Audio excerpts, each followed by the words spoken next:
Imagine waking up one morning and realizing that the greatest obstacle in your life isn't external. It's you.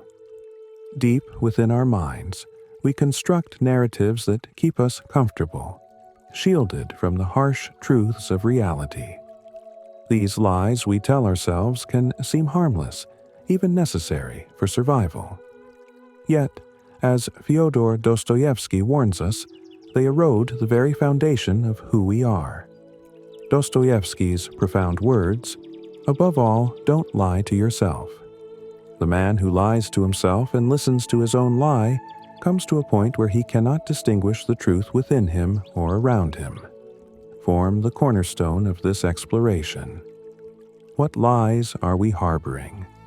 How are they silently sabotaging our potential, relationships, and sense of self? In this journey, we'll delve into the teachings of Dostoevsky, Buddhist principles, and real-life stories to uncover the impact of self-deception and illuminate a path toward authenticity. From the psychological roots of self-deception to its spiritual consequences, we'll dissect this universal human challenge with the hope of offering you a clearer perspective on living a truthful, fulfilling life. The comfort of self-deception. Self-deception is a deeply ingrained mechanism that offers temporary relief from the discomfort of reality. It shields us from facing painful truths about ourselves and the world around us, but this comfort comes at a cost. Dostoevsky warns, "Above all, don't lie to yourself." This simple yet profound statement speaks to the heart of human struggle. The lies we tell ourselves often begin as small rationalizations, but grow into powerful narratives that dictate our thoughts, actions, and even our identities. Why do we lie to ourselves? At its core, self-deception is a survival instinct. The human brain is wired to avoid pain and seek pleasure, even if it means distorting reality. Consider the story of James, a young professional who struggled with procrastination. Rather than admitting he was overwhelmed by fear of failure, James convinced himself that he worked better under pressure. This lie allowed him to delay action without confronting his deeper insecurities, but it also perpetuated a cycle of stress and underperformance. Psychologists suggest that self-deception serves as a psychological buffer, helping us maintain a positive self-image. However, this buffering effect is double-edged. While it protects us from immediate discomfort, it also prevents us from addressing the root causes of our struggles. In James's case, his refusal to acknowledge his fear kept him trapped in a pattern of avoidance, eroding his confidence over time. The Buddhist perspective on ignorance Buddhist teachings frame self-deception as a form of ignorance, avidya, which is considered the root cause of human suffering. Avidya blinds us to the true nature of reality, causing us to cling to illusions that ultimately lead to dissatisfaction. Dukkha. For instance, we might convince ourselves that material success will bring lasting happiness, only to find that each achievement leaves us craving more. The Buddha likened ignorance to being lost in a dark forest. Without the light of awareness, we stumble through life, mistaking shadows for reality. To escape this darkness, Buddhism emphasizes the cultivation of mindfulness, sati, a practice of observing our thoughts and emotions with clarity and non-judgment. By shining the light of awareness on our self-deceptions, we can begin to dismantle them. The cost of comfort. The comfort provided by self-deception is fleeting. Over time, the gap between our constructed narratives and reality grows wider, creating a sense of dissonance. This dissonance manifests as anxiety, dissatisfaction, or a vague feeling that something is off. In Dostoevsky's words, the man who lies to himself loses all respect for himself and for others. This loss of respect is not sudden, but occurs gradually as the weight of self-deception becomes too heavy to bear. Consider the story of Emily, a successful entrepreneur who believed she was immune to burnout. She convinced herself that her relentless work ethic was a sign of strength, even as her health and relationships deteriorated. It was only after a health scare that Emily realized the extent of her self-deception. The lie she told herself, that she could handle anything, had shielded her from admitting her vulnerability, but ultimately led to her breaking point. Chapter 2. The Layers of the Lie. Self-deception is rarely a single, blatant falsehood. Instead, it is a complex web of interconnected lies that reinforce one another. Dostoevsky's assertion that the man who lies to himself cannot distinguish the truth within him or around him reflects this intricacy. When we begin to lie to ourselves, we distort not only our perception of ourselves, but also our understanding of the world. How self-deception evolves. The process of self-deception often begins innocuously. A small lie, such as "I'm fine" when we're not, might serve as a temporary coping mechanism. However, when repeated over time, these lies form habits of thought that shape our reality. For example, a person who repeatedly tells themselves they are happy in an unfulfilling job may eventually convince themselves of this falsehood, even as their dissatisfaction grows. This phenomenon is closely tied to the concept of samskara in Buddhism, which refers to mental impressions or habitual patterns formed by past experiences. Each time we lie to ourselves, we reinforce a mental groove that makes it easier to repeat the lie in the future. Over time, these grooves become so deep that they define our sense of self. The role of rationalization.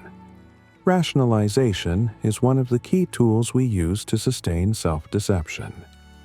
By providing seemingly logical explanations for our actions or feelings, we avoid confronting uncomfortable truths. Dostoevsky explores this theme in Crime and Punishment, where Raskolnikov justifies his crime with intellectual reasoning. He convinces himself that his actions are for the greater good, but this rationalization crumbles under the weight of his guilt. In our own lives, rationalization might look like convincing ourselves that a toxic relationship is worth staying in because no one is perfect, or that we don't need to address our unhealthy habits because everyone has flaws. These justifications keep us in a state of inertia, preventing meaningful change. The trap of comfort zones. Self-deception thrives in comfort zones. By clinging to familiar narratives, we avoid the discomfort of growth and change. However, as Dostoevsky and Buddhist teachings both emphasize, true growth requires stepping into the unknown.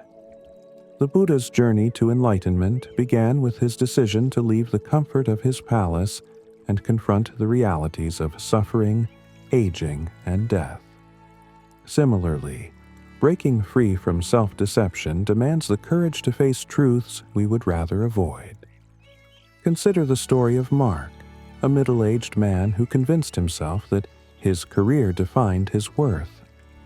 When he lost his job, he spiraled into depression, unable to reconcile his self-image with his new reality. It was only through introspection and support from loved ones that Mark began to rebuild his identity on a foundation of authenticity rather than external validation. Chapter 3. The Ripple Effect on Relationships. Dostoevsky poignantly observes that self-deception not only affects the individual, but also has profound consequences for relationships.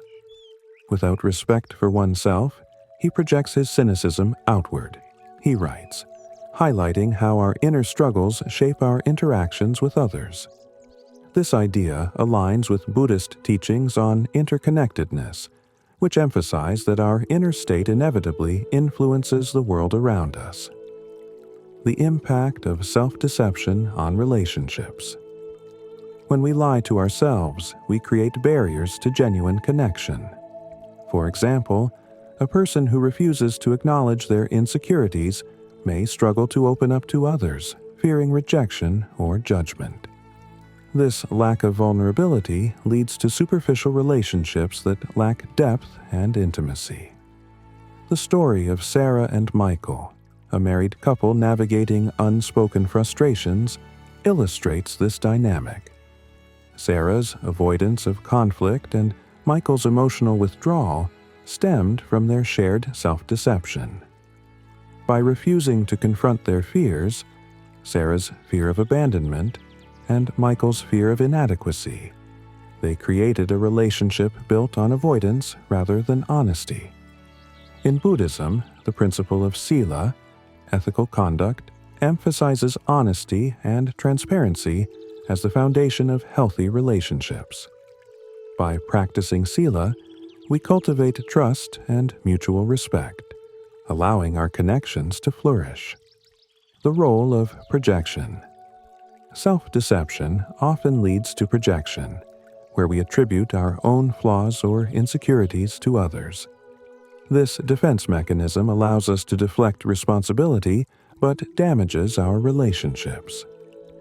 Dostoevsky's observation that the man who lies to himself sees others as equally unworthy of respect captures this phenomenon. When we lack self-respect, we struggle to respect others, perpetuating a cycle of disconnection.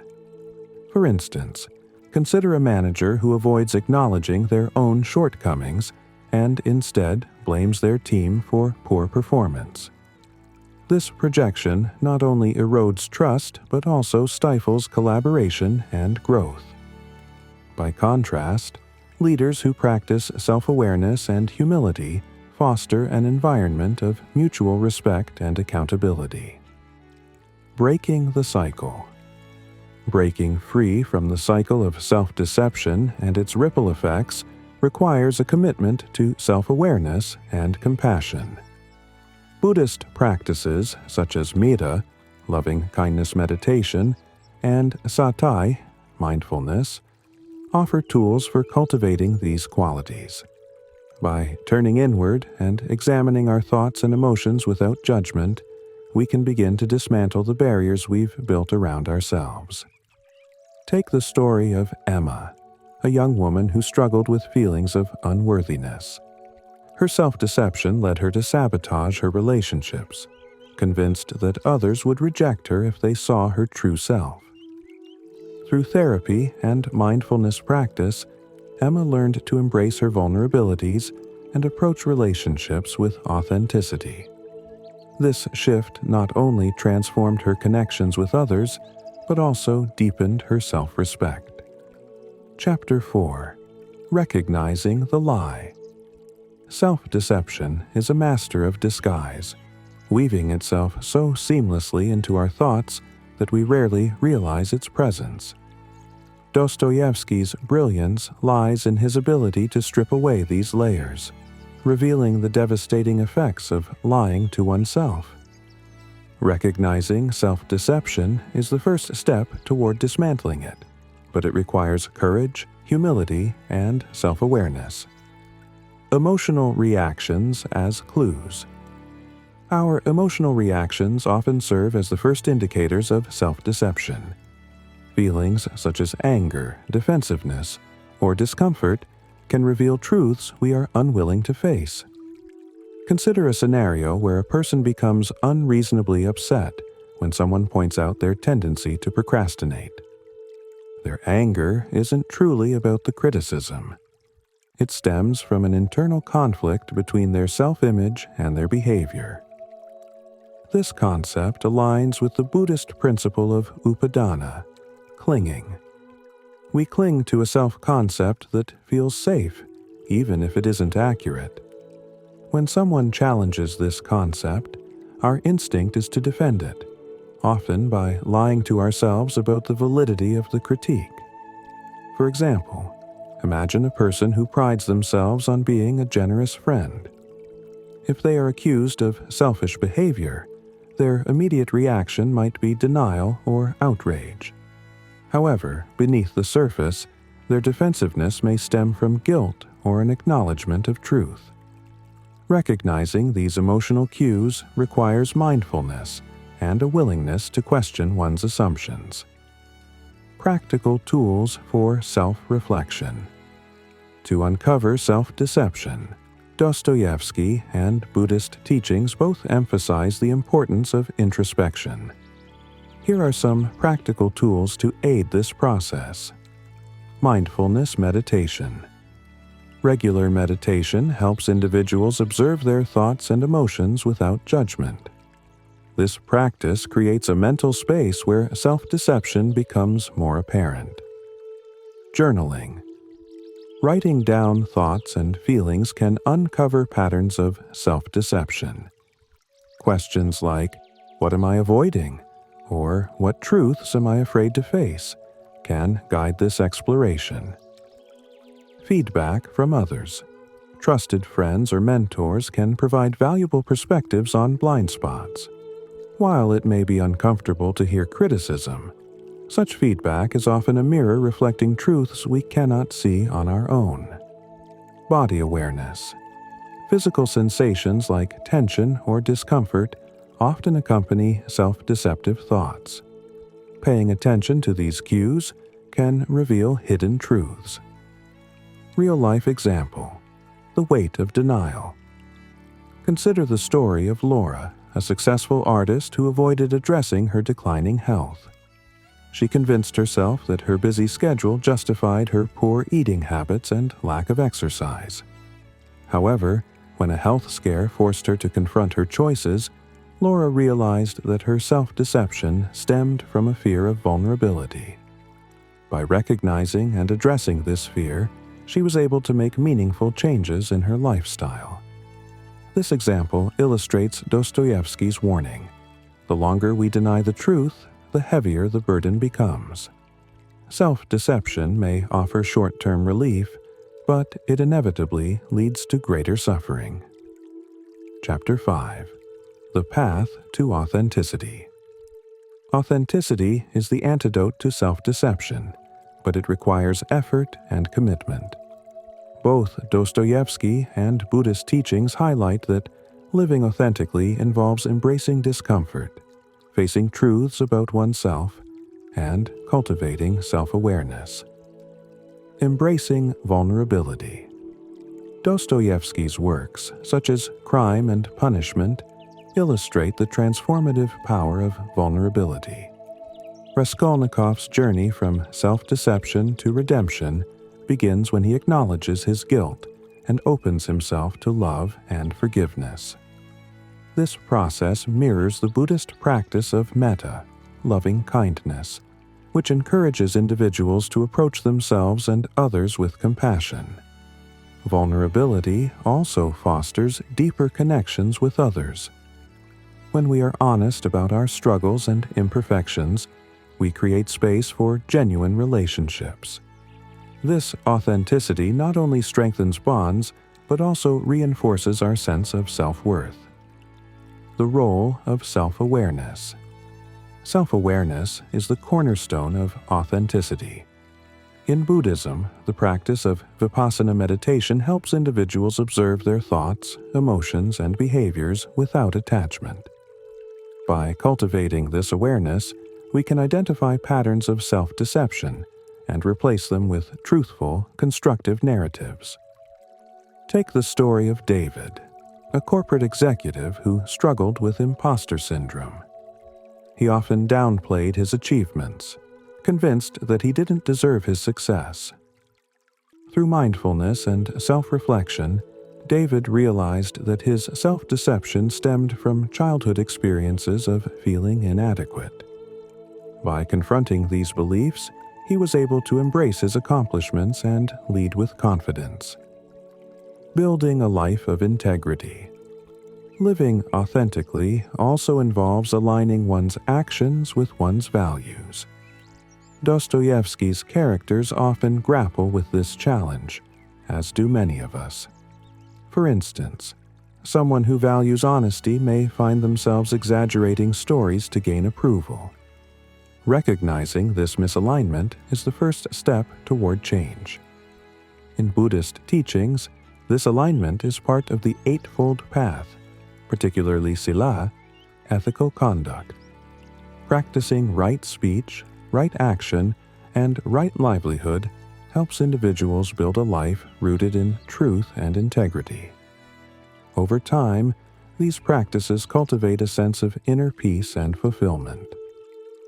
Real-life example: the power of truth.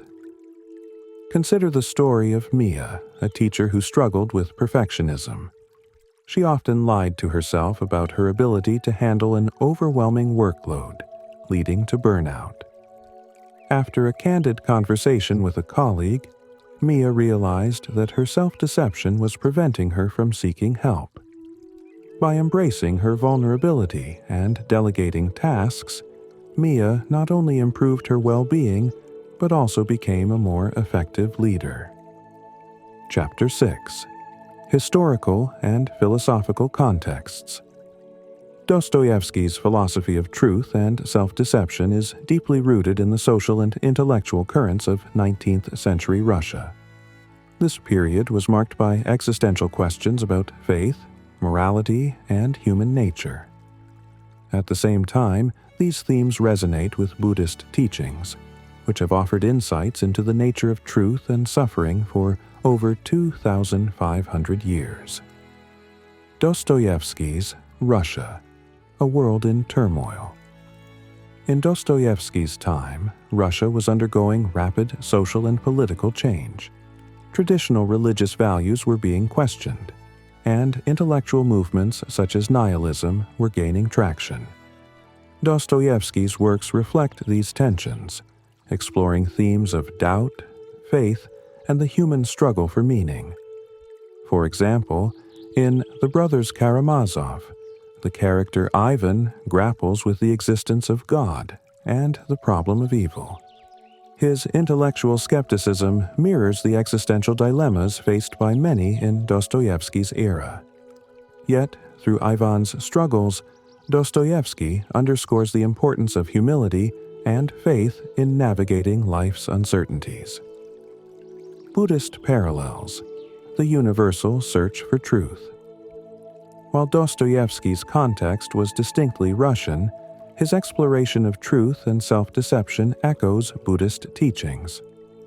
Both traditions emphasize the impermanence of worldly illusions and the importance of self-awareness in uncovering deeper truths. In Buddhism, the concept of anicca, impermanence, reminds us that clinging to falsehoods is futile, as all things are subject to change. Similarly, Dostoevsky's characters often find themselves trapped by their attachment to illusions, whether it be pride, power, or pleasure. Their journeys toward redemption reflect the Buddhist path of liberation, which involves letting go of attachments and embracing reality as it is. Timeless lessons for modern audiences. The themes of self-deception and authenticity explored by Dostoevsky and Buddhism remain profoundly relevant today. In a world dominated by social media, where curated personas often replace genuine self-expression, the struggle to live authentically is more challenging than ever. Yet, as Dostoevsky and the Buddha both teach, the rewards of truth far outweigh the comfort of lies. Take the example of Jessica, a social media influencer who built her brand on a polished, idealized version of her life. Behind the scenes, she struggled with anxiety and self-doubt, but she felt trapped by the expectations of her followers. It was only after sharing her vulnerabilities with her audience that Jessica found a sense of freedom and connection. By embracing authenticity, we not only liberate ourselves, but also inspire others to do the same. The ripple effects of this transformation extend beyond the individual, fostering a culture of honesty and compassion. As Dostoevsky reminds us, the soul is healed by being with children. This metaphor underscores the importance of returning to a state of simplicity and authenticity. By shedding our self-deceptions, we reclaim our ability to connect with the world in a meaningful way. The journey toward truth is neither easy nor linear. It demands courage, patience, and an unwavering commitment to self-exploration. Yet, as Buddhist teachings assure us, this path leads to liberation, the ultimate freedom from suffering. In the words of Dostoevsky and the Buddha alike, the greatest gift we can offer ourselves is the truth. Let us embark on this journey together, one honest step at a time.